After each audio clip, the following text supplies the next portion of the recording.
Di situ saya bertanya tentang pertama saya memasang nama, kemudian bertanya 1 juta uang masuk sudah termasuk gedung, uang seragam, buku dan lain-lain. Saya bertanya. Kemudian nomor 2, 500.000 per bulan itu sudah termasuk uang SPP, makan asrama dan lain-lain. Benar saja. Ternyata jawabannya itu adalah, saya dijawab oleh mesin penjawab. Dia mengaku sebagai Hafsah, asisten virtual Darul Quran Taruna. Dia mengatakan bahwa uang pangkal sebesar 1 juta itu tidak termasuk biaya seragam, buku, gedung, dan perlengkapan lainnya. Uang SPP per bulan sebesar 500.000 juga tidak termasuk biaya makan, asrama, kebutuhan, dan lainnya. Jadi menurut Hafsah, admin virtualnya itu diperkirakan uang masuk itu sekitar 2 juta rupiah. Ya menurut saya jebakan, Mas. Iya. Ini kan orang ngobrol misalnya masuk lembaga pendidikan saya cuman jumlahnya sekian gitu kan. Iya. Ternyata di belakangnya misalnya, oh itu hanya biaya 1 juta hanya pendaftaran saja kan begitu. Kemudian 500 hanya SPP saja. Tetapi nanti masih ditarik uang ABC, kan sama saja bohong, Mas. Nah, artinya hanya mengiming-imingi calon wali murid untuk menyekolahkan ke sana, kemudian setelah masuk ya podo wae diketok gitu, Mas. Betul. Ini menurut saya adalah suatu perbuatan yang tidak fair, dan itu juga menurut hemat saya termasuk penipuan juga kepada umat gitu, Mas. Iya. Ya, kan dia mengiming-imingi kalau masuk di sekolah ini hanya daftar 1 juta, kemudian SPP-nya misalnya 500 tanpa uang gedung dan seterusnya. Tapi ketika kita sudah masuk ke sana, anak-anak harus sekolah, sekolah lain sudah tutup, ternyata di sana bikin program ABCD yang semuanya bayar. Ini kan menurut saya hanya di depan, manis di depan, tapi di belakangnya diketok gitu, Mas. Iya. Makanya harus berhati-hati terhadap lembaga pendidikan yang seperti itu gitu. Kalau saya enggak lah nyekolahkan ke situ gratis juga enggak mau saya, Mas. Iya. Ya mungkin saking pusing ya dari pemiliknya ini JM ini, karena masyarakat sudah ya tahu betul ya.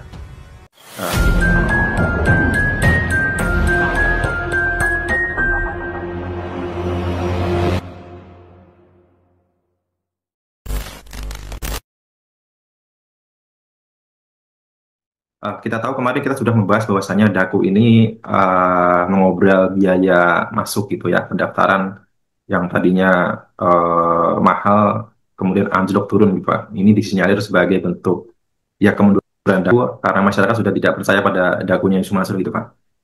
Dan terkini Daku juga membuat program biaya yang lebih terjangkau namanya Daku Taruna Pak.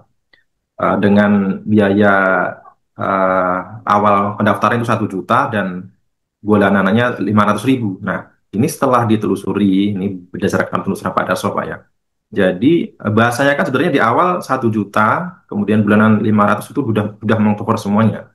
Tetapi ketika ditanyakan ke adminnya langsung itu Pak, ternyata 1 juta pendaftaran itu bukan termasuk biaya seragam, gedung dan lain-lain. Dan 500 SPP itu belum termasuk akomodasi, termasuk istilahnya biaya konsumsi sehari-hari. Ini terkesan seperti jebakan atau mungkin bisa dikatakan sebuah penipuan gitu Pak? Ya menurut saya jebakan, Mas. Iya. Ini kan orang ngobrol misalnya masuk lembaga pendidikan saya cuman jumlahnya sekian gitu kan. Ternyata di belakangnya misalnya, oh itu hanya biaya 1 juta hanya pendaftaran saja kan begitu. Kemudian 500 hanya SPP saja. Tetapi nanti masih ditarik uang ABC, kan sama saja bohong, Mas. Artinya hanya mengiming-imingi calon wali murid untuk menyekolahkan ke sana, kemudian setelah masuk ya podo wae diketok gitu, Mas. Betul. Ini menurut saya adalah suatu perbuatan yang tidak fair, dan itu juga menurut hemat saya termasuk penipuan juga kepada umat gitu, Mas. Iya. Ya, Ya, kan dia mengiming-imingi kalau masuk di sekolah ini hanya daftar 1 juta, kemudian betul. SPP-nya misalnya 500 tanpa uang gedung dan seterusnya. Tapi ketika kita sudah masuk ke sana, anak-anak harus sekolah, sekolah lain sudah tutup, ternyata Iya. di sana Nah, bikin bikin program ABCD yang semuanya bayar. Ini kan betul. menurut saya hanya di depan manis di depan, tapi di belakangnya diketok gitu, Mas. Iya, iya. Makanya harus berhati-hati terhadap lembaga pendidikan yang seperti itu gitu. Hmm, hmm, Kalau hmm. saya enggak lah nyekolahkan ke situ gratis juga enggak mau saya, Mas. Iya, iya, iya, iya. Ya, mungkin Ya, saking saking pusing ya dari pemiliknya ini, YM ini, karena masyarakat sudah ya tahu betul ya citra Simatsu seperti apa. Jadi pesantrennya juga terdampak gitu ya, dan terbukti sampai sekarang juga mengobrol biaya pendaftaran gitu. Dan menginformasikan sesuatu yang tidak jelas. Nah, kemudian terkesan hanyalah sebuah jebakan gitu Pak ya. Eh, ini ternyata setelah saya telusuri, ini kita bicara soal Python yang konon kabarnya kemarin sempat berniat untuk mengembalikan saldo daripada mitra gitu Pak. Saldo Pak kan masih ya, banyak yang tersangkut di aplikasi gitu Pak ya. Nah, setelah saya telusuri, eh, anehnya kenapa postingan tersebut ini justru menutup kolom komentar. Kalau misalkan ini memang berniat untuk mengembalikan, harusnya diberikan ruang sebesar-besarnya untuk diskusi gitu Pak ya. Komentarnya saja gitu ya. Kalau misalkan ada yang bertanya, bisa langsung di kolom komentar gitu. Kemudian memang memberikan mencatat sebuah link, tetapi link tersebut ini tidak bisa diklik karena itu adalah sebuah foto. mm, Jadi memang tulisnya biru, tapi tidak bisa diklik Pak. Dan kemudian rentang waktunya ini sangat sempit sekali, hanya hanya berjarak 2 minggu saja ternyata gitu Pak. Jadi setelah 2 minggu berakhir ya masyarakat sudah tidak bisa lagi, sudah tidak berlaku lagi untuk menarik saldo mereka. Yang selanjutnya kemarin juga ternyata berdasarkan lagi-lagi penelusuran Pak Darso, alamat lokasi juga ternyata tidak berkesesuaian. Nah ini menurut Pak Aziz ini bagaimana nih? Apakah memang sebenarnya ini hanyalah basa-basi semata gitu? Seolah-olah ada niat baik gitu Pak ya? iya, sebenarnya itu menurut hemat saya adalah akal-akalan saja, ya. Iya.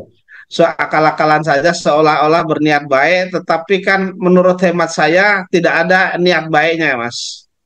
Satu, Betul, ketika mereka menyediakan linknya di situ, kemudian tidak bisa diakses. betul. Kemudian ternyata alamatnya palsu.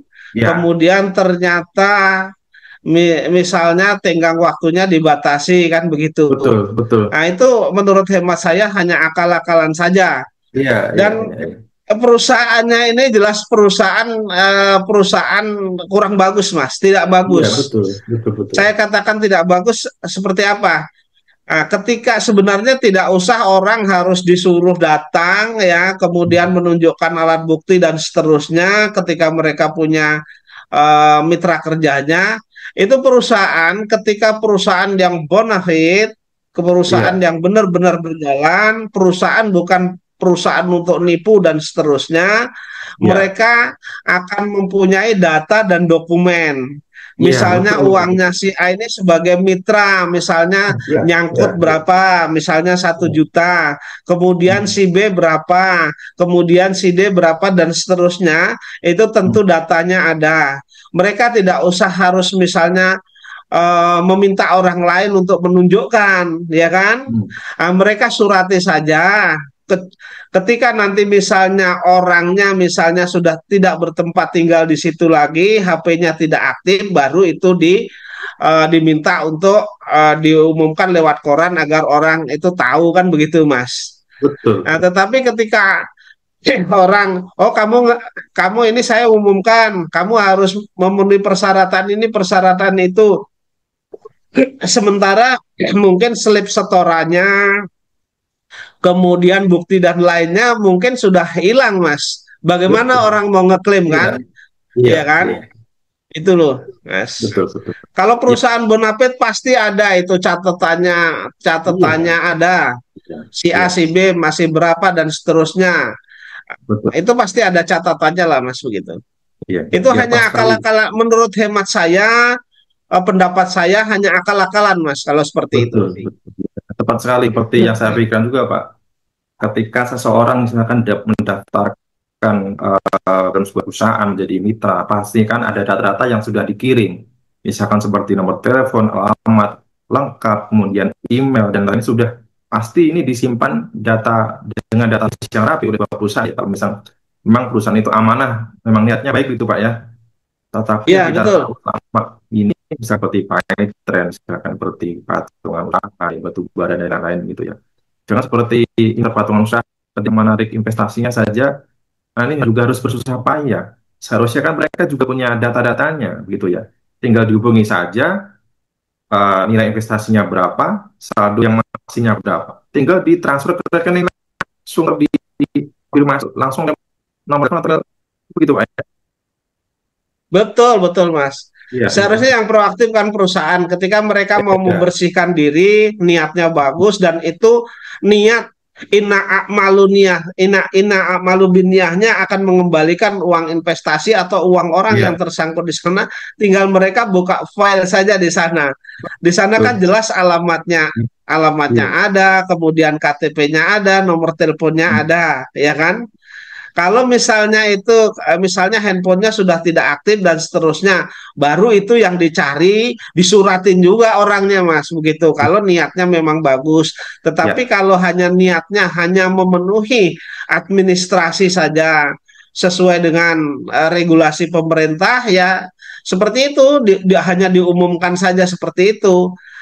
Dan orang lain juga kadang-kadang juga tidak semua orang itu membaca koran, tidak semua orang tahu di website, buka website dan seterusnya ya, sehingga orang yang punya hak di sana kan tidak bisa mempergunakan haknya, Mas, begitu. ya, betul betul ya. Ini tergantung niat baik saja, Mas. Ya, Niat ya, baik betul. mau mengembalikan Ya, apa mau ngemplang gitu aja, Mas. mengemplang. Ya. Memang seperti itu ya gaya-gayanya ketika mengajak bersedekah, investasi, mengumpulkan dari dana dari masyarakat ini masifnya bukan main, tapi ketika untuk mengembalikan hak-hak daripada investornya, mengembalikan uang jamaah ini sulitnya bukan main. Memang itulah gaya-gaya dari Yusuf Mas Rubi, Pak ya. Baik Pak Jani, mungkin